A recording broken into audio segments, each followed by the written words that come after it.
राधे राधे, जय श्री कृष्ण। प्यारे दोस्तों, धार्मिक कथाएं चैनल में आपका हार्दिक स्वागत है।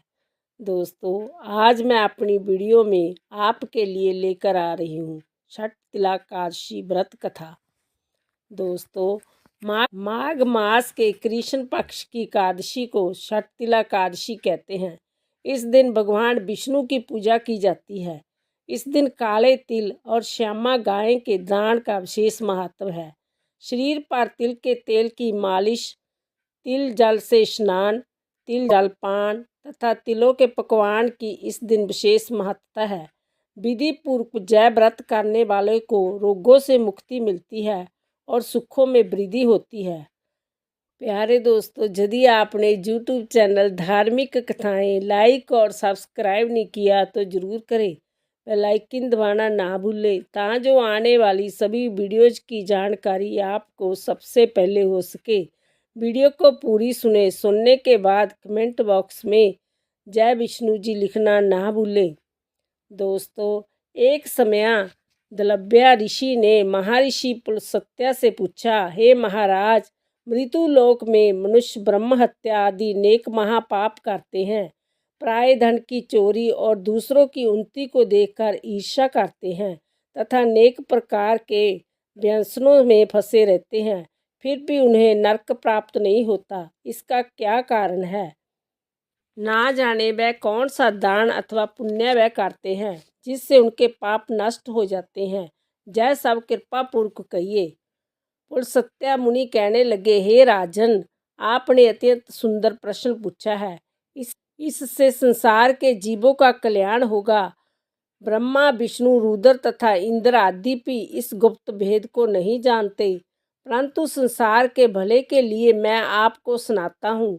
माघ मास के लगते ही स्नान आदि से शुद्ध हो, इंद्रियों को वश में करके काम, क्रोध, लोभ, मोह, अहंकार, ईर्ष्या, अभिमान आदि त्याग कर भगवान का स्मरण करना चाहिए। पुष्प नक्षत्र में गोबर, कपास, तिल मिलाकर उसके उपले बनाने चाहिए। उन उपलों से 108 बार हवन करना चाहिए। उस दिन मूल नक्षत्र हो। साथ ही नित्य क्रिया से निवृत्त होकर देवादिदेव श्री भगवान विष्णु का पूजन और एकादशी का व्रत करो। रात्रि को जागरण करना श्रेष्ठ है। उसके दूसरे दिन धूप, दीप, नैवेद्य आदि से भगवान का पूजन करके खिचड़ी का भोग लगावे। भगवान विष्णु का पूजन करके पेठा, नारियल, सीताफल और सुपारी सहित आराध्या देते हुए विनय करे, हे भगवान, आप दीनों को शरण देने वाले तथा इस संसार सागर में फंसे प्राणियों का उद्धार करने वाले हैं। हे पुंडरीकाक्ष, आप लक्ष्मी सहित इस तुष्य आराध्या को स्वीकार करें। इसके पश्चात जल से भरा हुआ घड़ा ब्राह्मण को दान करे। उस समय ब्राह्मण को श्यामा गौ और तिल पात्र देना अति उत्तम है। तिल स्नान और भोजन दोनों ही श्रेष्ठ है। इस प्रकार जो मनुष्य जितने तिलों का दान करता है उतने ही 1000 वर्ष स्वर्ग में वास करता है।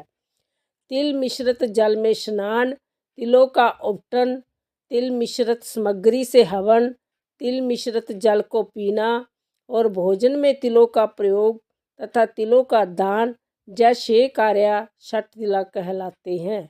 इनको करने से अनेक प्रकार के पाप नष्ट हो जाते हैं। इतनी कथा कहकर पुलस्त्य ऋषि कहने लगे, एक समय नारद जी ने भगवान श्री विष्णु से जय प्रश्न पूछा था और भगवान ने छठ तिलाकादशी का जो महात्म नारद जी से कहा था मैं तुमसे कहता हूँ। भगवान विष्णु कहने लगे, हे नारद मुनि, मैं आंखों देखी एक सत्य घटना कहता हूँ, तुम ध्यान पूर्वक सुनो। प्राचीन काल में मृत्युलोक में एक ब्राह्मणी रहती थी। वह सदैव व्रत किया करती थी। एक समय वह 1 मास तक लगातार व्रत करती रही। इससे उसका शरीर अत्यंत दुर्बल हो गया। यद्यपि वह अत्यंत बुद्धिमान थी, फिर भी उसने कभी देवताओं के निमित्त धन तथा अन्न का दान नहीं किया। इससे मैंने सोचा कि ब्राह्मणी ने व्रत आदि से अपना शरीर शुद्ध कर लिया है, और इसको विष्णु लोक तो मिल ही जाएगा, परंतु इसने कभी भी अन्न दान नहीं किया, इससे इसकी तृप्ति होना कठिन है। ऐसा सोचकर मैं एक भिखारी बनकर मृत्यु लोक में उस ब्राह्मणी के पास गया और उससे भिक्षा मांगी। वह बोली, हे महाराज, आप यहाँ किस लिए आए हैं? मैंने कहा, हे ब्राह्मणी, मुझे भिक्षा चाहिए। इस पर उसने एक मिट्टी का ढेला मेरे भिक्षा पात्र में डाल दिया। मैं उसे लेकर स्वर्ग लौट आया। कुछ समय बीतने पर वह ब्राह्मणी शरीर त्याग कर स्वर्ग में आई। मिट्टी का दान करने से उस ब्राह्मणी को स्वर्ग में सुंदर महल मिला, परंतु उसने अपने घर को अन्न आदि सामग्रियों से शून्य पाया। तब वह मेरे पास आकर बोली, हे भगवान, मैंने तो नेको व्रत आदि द्वारा आपकी पूजा की, परंतु फिर भी मेरा घर अन्न आदि से शून्य क्यों है? मैंने कहा, पहले तुम अपने घर जाओ, देवताओं की स्त्रियां तुम्हें देखने के लिए आएगी। उनसे षट तिलाकादशी का पुण्य और विधि सुन लेना, तब ही द्वार खोलना।